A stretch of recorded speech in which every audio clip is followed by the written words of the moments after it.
Bonjour tout le monde, bienvenue sur ma chaîne / mon podcast Camille Arty. Ici, vous êtes sur ma plateforme d'art, d'esthétique, vraiment au sens très très large. Et aujourd'hui, je vais vous parler de mon intérêt relativement récent pour la photographie. Ce sera le thème d'aujourd'hui. Avant toute chose, je vais me présenter un petit peu. Donc au-delà de cette plateforme que j'ai un autre compte où je chante de l'opéra qui s'appelle Camille Carmino, c'est mon vrai nom, mezzo-soprano. Et j'ai un autre compte où je fais des imitations qui s'appelle Camille Artimitation. À l'origine, tout était réuni, tous ces thèmes-là étaient réunis sur ce même compte Camille Arty, mais par cohérence algorithmique, j'ai dû séparer un petit peu les choses. Je vous encourage en tout cas à vous abonner à ces 3 comptes et à me suivre sur tous les réseaux, c'est-à-dire TikTok, Instagram, donc YouTube ici, et Facebook éventuellement si vous le souhaitez. Moi écoutez, j'utilise encore Facebook. Je suis active tous les jours sur les réseaux de forme courte comme je les appelle, où je poste des petites vidéos, voilà, notamment d'imitation, de chant lyrique, et j'essaye de poster de plus en plus régulièrement des vidéos plus longues comme celle-ci, que je diffuse donc aussi en podcast.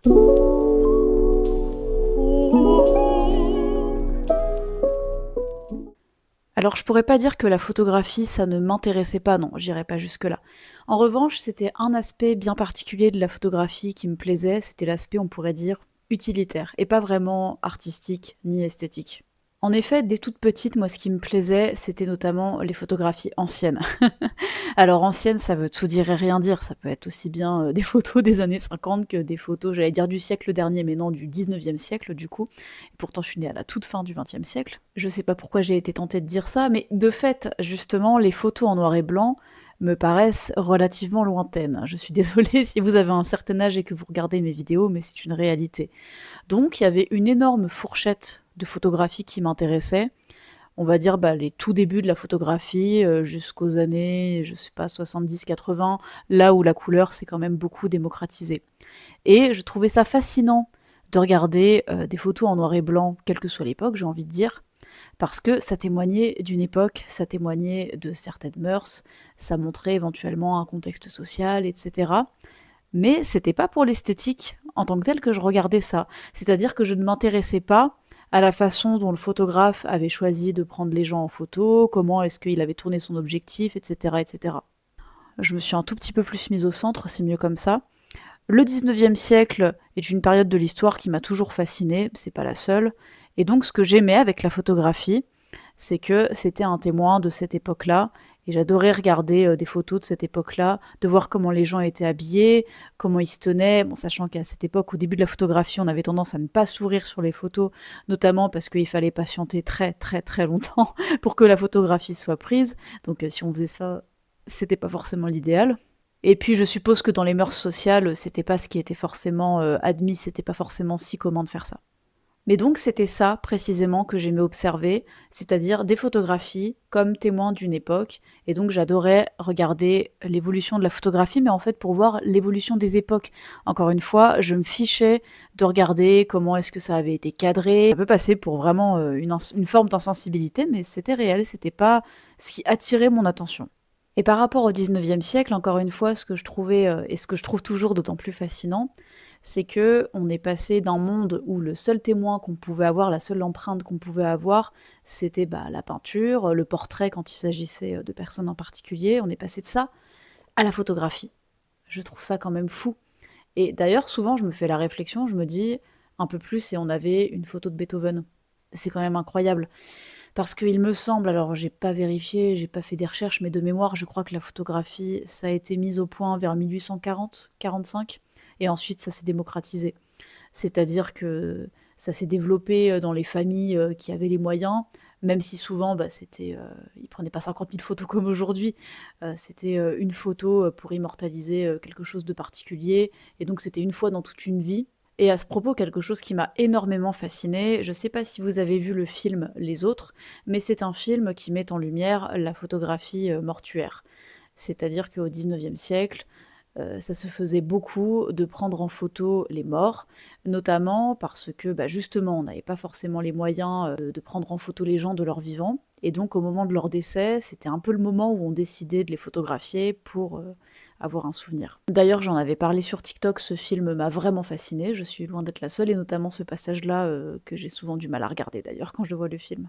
Donc voilà, pendant très longtemps, la seule chose qui m'a intéressée dans la photographie, c'est ce caractère, on pourrait dire, d'empreinte, de témoin, où je me disais, eh ben là, on a capturé un souvenir qui témoignera d'une époque particulière, de mœurs particulières, d'un souvenir particulier.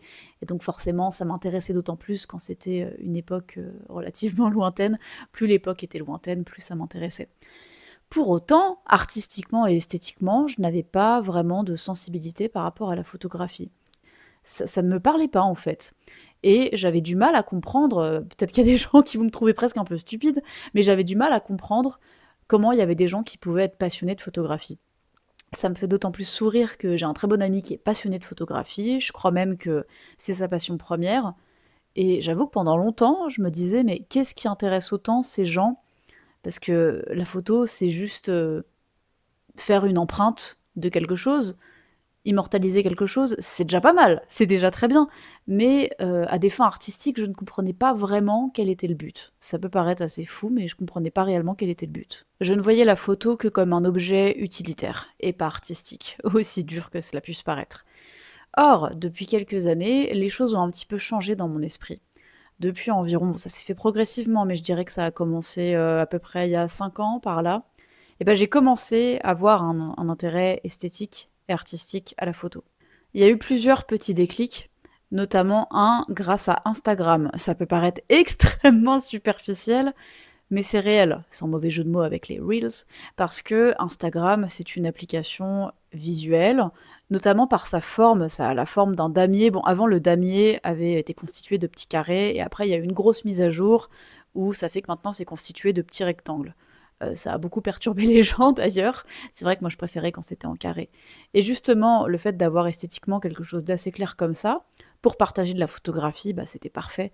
Et ça mettait beaucoup en valeur le travail des photographes. Bon, d'ailleurs je parle au passé, mais je trouve que c'est toujours le cas, c'est juste que je préférais la forme des carrés et pas des rectangles.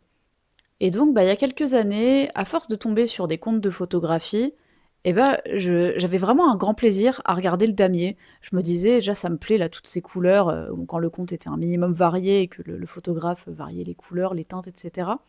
Je me disais, c'est quand même très agréable à regarder.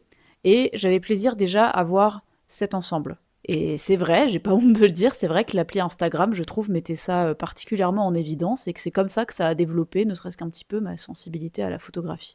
Et puis bah pour le reste, je saurais pas trop expliquer comment ça s'est fait, encore une fois, c'est arrivé progressivement, mais il est vrai qu'à force de regarder les photos de certaines personnes, et pas forcément des photographes professionnels, hein, vraiment des gens qui aimaient prendre des choses en photo et s'appliquer un minimum, j'ai fini par me dire, ah oui, ça peut être quand même très très fort de prendre en photo une personne ou même un objet, je sais pas, un arbre, j'en sais rien, de telle façon au lieu de telle façon, éventuellement de se positionner de telle façon pour qu'il y ait de la lumière qui ressorte de telle façon, pour continuer cette expression que j'emploie.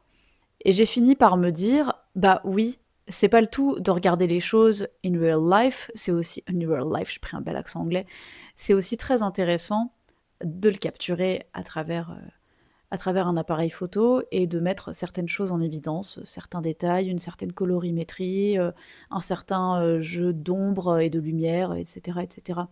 Et ça, je pense vraiment que j'en avais pas pris réellement conscience auparavant. C'est une réalité.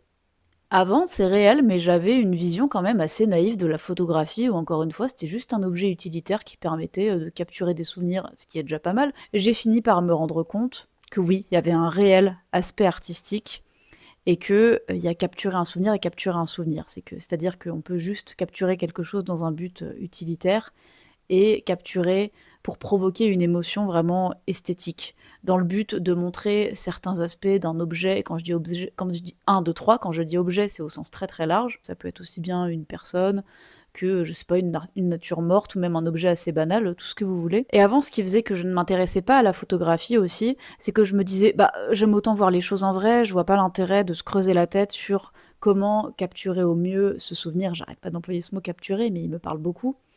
Mais non, parce qu'il y a des choses justement qui peuvent paraître anodines et qui, une fois photographiées, ressortent à travers leurs détails, parce que à travers une lumière particulière, à travers une colorimétrie particulière, etc., etc., on a pu mettre en valeur l'objet qui paraissait peut-être insignifiant. Donc la photographie n'est pas seulement là dans le but de magnifier encore plus quelque chose qui est déjà beau, ça peut carrément changer le regard, c'est-à-dire que ça peut mettre en valeur quelque chose qui paraît insignifiant.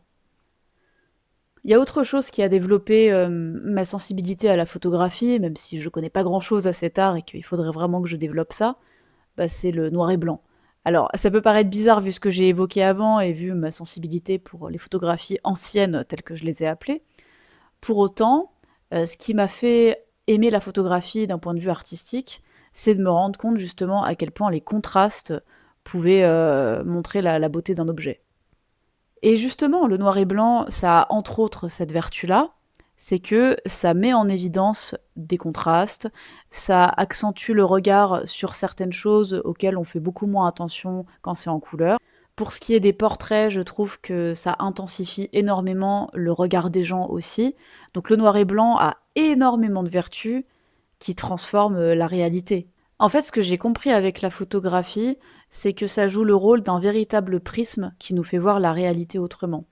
Alors ça peut nous la faire voir encore plus belle, voire belle tout court quand on a l'impression, comme je le disais, que l'objet en question n'est pas digne d'intérêt, mais ça met en valeur des aspects qu'on n'aurait pas forcément remarqué au premier abord. Parce que oui, j'évoque surtout l'aspect beau de la photographie, parce que spontanément, on imagine que l'art sert à montrer le beau. C'est pas toujours le cas. Il y a plein de contre-exemples justement dans ce sens, et la photographie ne sert pas forcément à montrer la beauté.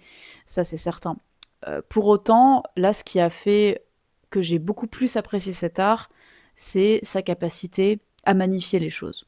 Et c'est quand même sur cet aspect-là que je voudrais insister ici. Peut-être qu'à l'avenir, je sortirai un nouveau podcast, une nouvelle vidéo dans laquelle je parlerai d'autres aspects de la photographie, autres que l'aspect de vouloir montrer voilà, la beauté des choses. Mais là, c'est ce sur quoi j'ai envie d'insister, parce que c'est précisément ce qui m'a permis d'apprendre à aimer la photographie. Je crois que j'ai vraiment éduqué mon goût en la matière depuis quelques années, et que ça se développe de plus en plus.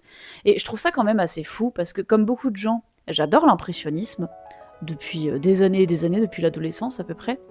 Et l'impressionnisme, qu'est-ce que c'est ? Eh ben, ça consiste justement à capturer un moment précis, allez, encore le mot capturer, parce que on a repéré qu'il y avait une lumière singulière, et justement, on se jette sur ce moment-là pour le représenter en peinture, et en avoir une vision singulière que l'on veut garder, et ça suppose qu'il faille se dépêcher pour avoir cet instant-là.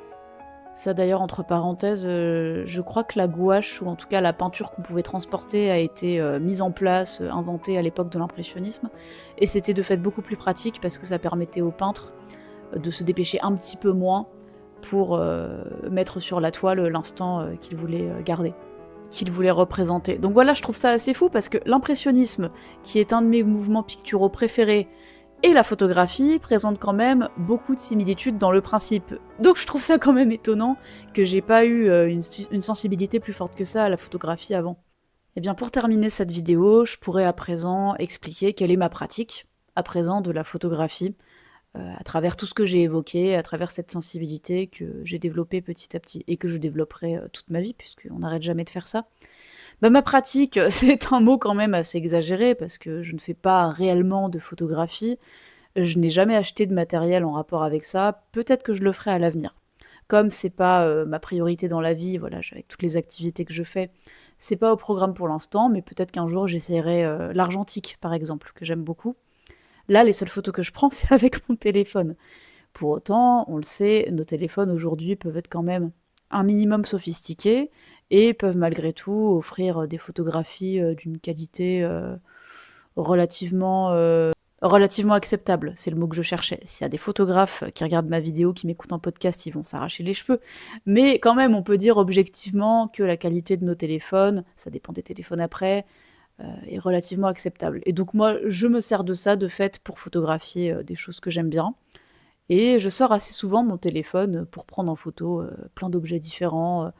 Alors, pas trop les gens, j'ai pas trop ce réflexe-là. Quand je dis les gens, c'est pas les prendre en secret, c'est avoir le réflexe de faire des photographies de personnes lors d'une soirée, par exemple, mais de faire des belles photographies. Non, j'ai pas trop ce réflexe-là de faire des portraits, des choses comme ça. En revanche, j'aime beaucoup prendre la nature en photo. Oui, c'est assez cliché, mais c'est réel. Prendre des objets aussi des fois, par exemple, quand je constate chez moi qu'il y a une belle lumière, que, voilà, il y a un rayon de soleil, qui ressort d'une façon particulière. J'aime beaucoup sortir mon téléphone et essayer de mettre ça en évidence, de jouer avec la lumière de mon téléphone, avec la lumière de l'objectif, et cetera, et cetera. Donc ça, je l'ai développé. Et une fois, il y avait une personne sur le ton de la taquinerie qui m'avait dit: «Tu es touriste dans ta propre ville». Non, mais réellement, ça n'a rien à voir avec le fait d'être touriste et de prendre tout et n'importe quoi en photo, même si encore une fois, voilà, c'était une boutade. Non, c'est simplement que moi, par exemple, j'habite à Dijon. J'ai beau passer très régulièrement, pardon, vers la porte Guillaume, bah, selon, si je passe, à 8 heures à la porte Guillaume ou à 18 heures, la lumière va pas du tout être la même, l'angle, en fonction de où je passe ne va pas être le même, et cetera, et cetera. Et c'est ce qui me donne envie de photographier. C'est cette singularité même qui me donne envie de sortir mon appareil photo. Et quand bien même le soleil est toujours, se reflète toujours de la même façon en fonction de l'heure à laquelle je passe, et ben j'ai envie de dire chaque jour est différent et donc la façon dont je peux voir la porte Guillaume sera différente le lendemain, le surlendemain. Et c'est ça précisément que je veux immortaliser quand je photographie un monument ou même quelque chose de beaucoup plus banal, par exemple même des dalles par terre, si il y a un reflet particulier que ça me plaît vraiment, je peux photographier ça. Enfin, c'est ça à travers mon modeste appareil que je veux immortaliser, c'est cette extrême singularité qui me touche et que peut-être je ne reverrai jamais. Je sais plus dans quel poème c'est. Ah oui, c'est dans À une passante, bah, qui dit Ne te reverrai-je que dans l'éternité. Bah, c'est exactement ça. Il y a quelque chose, un instant particulier qui nous touche. On ne sait pas si on retrouvera un moment d'une telle qualité. C'est ce caractère éphémère qu'on essaye d'immortaliser, de garder au chaud à travers son objectif. Pour rebondir sur cette boutade t'es touriste dans ta propre ville, il y a photographier pour poster sur Instagram et photographier pour poster sur Instagram. Je m'explique. Il y a d'un côté des personnes voilà, qui photographient, si on peut appeler ça photographier, qui prennent plein de trucs en photo pour ensuite les poster sur les réseaux et dire «Ah, regardez, j'étais à tel endroit», etc. D'ailleurs, ça, c'était des sociologues qui parlaient de ça par rapport au selfie. Je vais pas parler de ça, mais le selfie, avec en tout cas des monuments derrière, des choses comme ça, ou je sais pas, une certaine nature, c'est avant tout pour dire «Regardez, j'étais à tel endroit». Donc c'est quelque chose de très narcissique. Je ne jette pas la pierre, on l'a tous potentiellement fait. Mais voilà, il y a cette attitude-là, et l'autre qui consiste à essayer de faire quelque chose d'un minimum artistique, d'un minimum soigné, pour éventuellement le poster sur les réseaux, éventuellement sur Instagram qui offre un beau damier, et essayer de créer une page artistique plutôt agréable à regarder. C'est pas du tout la même démarche. Eh bien écoutez, sur ce, c'est la fin de cette vidéo / ce podcast. Pour autant, n'hésitez pas à vous abonner à tous les réseaux que j'ai évoqués au début, à liker, commenter, partager, je le répète encore. Et je ne l'ai pas évoqué au début pour ne pas surcharger mon intro, mais j'ai un dernier compte qui n'a rien à voir avec ma patte artistique, qui s'appelle Sophie Enquête, en 3 mots. Dessus, j'aborde des sujets de réflexion plus ou moins légers, souvent à caractère plutôt philosophique.